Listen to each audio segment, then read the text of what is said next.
मैं छठों में राम करता हूँ। यहाँ पे जो क्रांतिकारी जिनसे हमने लड़ना सीखा, जो हमारे योद्धा है आज के, राकेश टिकैत जी, गुरुराम चौधरी जी, सत्यपाल मलिक जी और मेरी माता शक्तियां, मेरी जितनी बहनें, ये सब आज की योद्धा है। एक बार जोरदार ताली बधाई नहीं चाहिए होगा। अब बात आती है हिंदुस्तान का, जब हम सब एक थे, आजादी के बाद हम हिंदू मुसलमान कैसे हो गए? हमारे पास सर्टिफिकेट कौन बन रहा है? वो संघ जिसने अंग्रेजों की खाकी चड्डी पहननी शुरू की, खाकी चड्डी पहनकर वो संघ हमारे को सर्टिफिकेट दे रहा कि तू हिंदुस्तानी है, तू हिंदू है, तू मुसलमान है। मैं एक बात कहता हूं, अगर किसी के पास हो इस महफिल के अंदर, अगर संघ के अंदर किसी ने कोई कुर्बानी दी हो, संघ वाले किसी आदमी ने आजादी के लिए कहीं खून पाया हो, उसका नाम मुझे बताना, अपने ऑफिस में फोटो लगवाऊंगा। एक आदमी ढूंढ के बता देना। संघ तो वो बड़ा नंग है जिसने हमारे को अलग कर दिया। अब बात आती है नू मेवात और मेवातियों की। मेवाती लोग मेव कौन है? सबसे पहले हिंदुस्तान की जो गिरती हुई जनसंख्या की 1971 और 72 में, उस टाइम आप लोगों की गिनती करी गई हिंदुओं में। 1901 में दोबारा से गिनती हुई। आप लोगों को अंग्रेजों ने बोल दिया भैया आप हिंदू नहीं हो, आप तो मुसलमान हो। इनकी गिनती कर दी मुसलमानों में। फिर 1926 के दौरान, 25 और 26 के दौरान इन पर ठप्पा लगा दिया कि आप सब मॉडर्न हैं। आप लोगों पर ठप्पा लगा के बना दिया कि आप मुसलमान हो। 1947 में हमें आजादी मिली। यहाँ से मिट्टी खोद के देख लेना, इस मिट्टी के अंदर हिंदू, मुसलमान, सिख, ईसाई सबका रक्त मिलेगा इस आजादी के लिए। लेकिन उसके बाद ऐसी क्या बात आई कि हिंदू और मुसलमान हमेशा के लिए एक दूसरे के दुश्मन हो गए। तुच्ची राजनीति ने मारकाट मचवा दी। उस मारकाट के अंदर मेवात का भी नंबर आता है। जब मेवात का नंबर आया, मेवातियों को बोला गया हिंदुस्तान को खाली करो, क्या आप लोगों का देश नहीं है, पाकिस्तान चले जाओ। दिल्ली से रेल के अंदर बैठाते थे, आप लोगों को पाकिस्तान भेज देते थे। उस वक्त मेवातियों ने कहा हमारा हिंदुस्तान है, हिंदुस्तान किसी के बाप का नहीं, हम रहेंगे हिंदुस्तान में। और अगर पाकिस्तान लेके जाना है तो हमारी लाश को लेके जा सकते हो, जिंदा मेवाती को नहीं। इस बात का पता लगता है कि मेवातियों ने जिद पकड़ ली। देश के सबसे बड़े नेता उस वक्त के बापू गांधी को बुलाया गया कि यही मना सकता है इन लोगों को और कोई नहीं। ये हकीले हैं, ये जिस चीज पर अड़ जाते हैं जान दे देते वापिस नहीं हटते। आपके मेवात नूह के अंदर घासेड़ा गांव है, वहां पे बापू गांधी जी आए। गांधी ने आप लोगों को मनाया, तुम्हारे को अच्छी सुविधा दिलवाऊंगा, अच्छी फैसिलिटी दिलवाऊंगा, आप लोग यहाँ से पाकिस्तान चले जाओ, वापिस आ जाओगे शांति होने के बाद। ये गांधी के शब्द थे। उसी वक्त एक मेवाती उस ने खड़ा होकर कहा गांधी जी हमारे को हमारे देश के अंदर मिट्टी दे दो, मिट्टी नसीब करवा दो, वो काफी है, देश को छोड़ के नहीं जाएंगे। ये बात सुनने के बाद गांधी ने ऐलान किया मेवाती हिंदुस्तान की रीढ़ की हड्डी है और मेवाती यही रहेगा। अब बात आती है आप लोग पिछड़ क्यों रहे हो? मेवात की खबर पढ़ के देखते हो कभी? हमारी साइड जो अखबार आता है, टीवी आता है, उसमें दिखाया जाता है मेवात मिनी पाकिस्तान है। मेवात के अंदर तो बलात्कार होते हैं, मेवात के अंदर आदमियों को काटा जाता है। हमारी नई यूथ, युवा पीढ़ी उस अखबार को पढ़ती है, सच्चेधारियों की बातें सच मान के उस पर अमल करती है।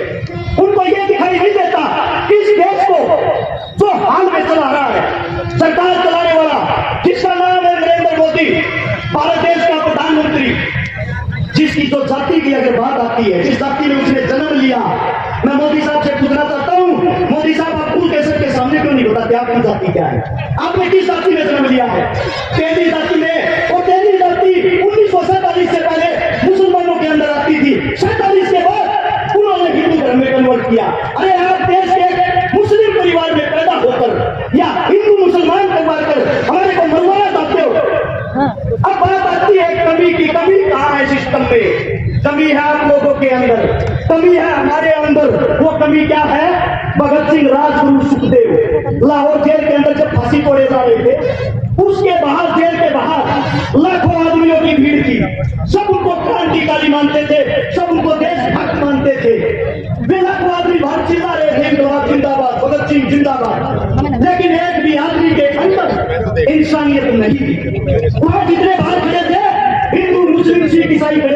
हिंदुस्तानी कोई नहीं खड़ा था।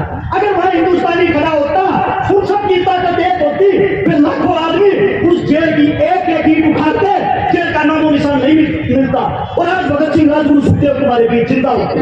वही हालात आज है आप लोगों के लिए। जब हम बोलते हैं, बोलने से पहले तो हर्ष ठिकाना सबका, बोलने के बाद बात आती है तो जाट जाति से है और शायद सब हिंदू थे ही नहीं। कमाल है भाई, हमने हिंदुस्तान के लिए जन्म लिया, हिंदुस्तान के अंदर जन्म लिया है। हमारे बुजुर्ग हमारे सामने बैठ मारेगा कहता हूँ, ये रोज लोग रोड़ा पर जब लट खाएंगे जिनको बोलते हैं ये तो देश पर हुई। मैं पूछना चाहता हूँ, जब बॉर्डर पर कोई बेटा कोई बच्चा शहीद होता है, आप लोगों ने उसकी जाति क्यों नहीं दिखाते? आज तक क्या किसी गुजराती बाबू ने सड़क के ऊपर लड़ाई लड़ी है? आज तक क्या किसी गुजराती बाबू ने हिंदुस्तान के लिए शहीदी दी है? अरे लड़े हम, मरे हम, देश को चलाए हम और देश के राजा हो। आप लोगों के अंदर कमी ये है, आप अपने आप को नहीं पहचानते, आप अपनी ताकत को नहीं पहचानते, आप अपने बच्चों को आगे नहीं बढ़ने देते। ये कमी आप लोगों में। जब आपका बच्चा रोड पे मरता है तो अन्य के कुछ भैया आपके बच्चे को हिंदू मुसलमान बना के मार देते हैं, आप भी उस राजनीति में फंस जाते हो। आप लोगों के अंदर ताकत नहीं है क्या? आप अपने खून को भूल गए क्या? या धमकियों से डरने वाले धमकियों की बात करो। मेरी औरत से मैं घर से निकलता हूँ, ये कहती है पता नहीं वापिस आई गया नहीं। मेरी औरत जिसके साथ मेरी शादी हो रही है, उसके पेट में दूसरा बच्चा है। मेरे को यह भी यकीन नहीं है मैं उसका मुंह देख पाऊंगा या नहीं। जिस दिन से मुंह मेवात के ऊपर मैं बोला, मैंने शुरुआत की ऐसी धमकियां ऐसे आदमियों की, सुना मार देंगे, शाम मार देंगे। फिर भी मैं एक बात कहता हूं इस सरकार को, समय तुम्हारा, राज तुम्हारा, हिम्मत है तो मार लेना। अगर मेरे बुजुर्ग जाग गए, इनका समय आ गया, इन लोगों ने हमारे को ताकत दे दी, हम भागने का मौका नहीं देंगे। फैसला आप लोगों ने करना है। अरे इस देश का राजा किसान होता है, किसान। इस देश को संभालने वाला किसान का बेटा जवान होता है। और आप लोग अपनी ताकत भूलकर हिंदू मुस्लिम जाट ब्राह्मण में फंसकर उन लोगों के बहकावे में आए हुए हो। चारों तरफ से धरती माप लेना, हर 7 किलोमीटर पर एक मंदिर मिलेगा, हर 12 किलोमीटर पर एक मस्जिद मिलेगी, हर 5 किलोमीटर पर पीर बाबा मिलेगा। मैं आप सभी साथियों से एक बात पूछना चाहता हूं, सच बताना, दिल से बताना, क्या एक भी हिंदुस्तान का राजा शिक्षा, स्वास्थ्य, रोजगार, पढ़ाई लिखाई की बातें करता है? जरूरत ही नहीं, क्योंकि उनको मजा आ गया है। हिंदू मुस्लिम उनकी खुराक हो गई है। आप लोगों को लगाओ, कुर्सी पाओ और फिर आप लोग भाड़े में जाओ। अरे आप लोग कब जागोगे? मैं आप लोगों से सिर्फ एक बात कहना चाहता हूं, अगर आप लोग इस मेवात की पंचायत को बिना किसी निरीक्षण के वापिस अपने घर चले जाते हो, आपके बेटे, आपके उन बच्चों की उम्मीदें टूट जाएंगी जो आज हमको धमकियां देते हैं। उनकी धमकियां सच हो जाएंगी। और आप लोगों में एक कमी है, जब आप लोगों की कोई लड़ाई लड़ता है उस वक्त तो आप टांग खींचते हो, और जब आपका बेटा, आपका बच्चा मर जाता है तब उसकी आप मूर्तियां बनाते फिरते हो। अरे जीते जी अपने का हाथ पकड़ के क्यों नहीं जीतते, टांग पकड़ना छोड़ के? मैं सभी साथियों से यह कहता हूं, जो भी मोदी जी बोले वो बातें मुद्दे की करे, हिंदू मुसलमान की करे, नू मेवात की करे, ताकि सरकार को पता लग जाए जो आप बहाने वाली कला सीख रहे हो वो अब नहीं चलेगी आप लोगों की। एक नारा जोरदार, हम सब एक हैं। मैं बोलूंगा हम सब, आप लोग बोलोगे एक हैं। पता लगना चाहिए कुर्सी के ठेकेदारों को। चलो आप कुर्सी पे बैठ नहीं सकते, उस कुर्सी को हिलाने की हिम्मत तो रखो। हम सब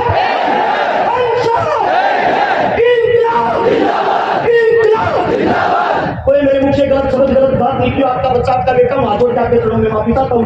राम राम, नमस्कार, जय हिंद।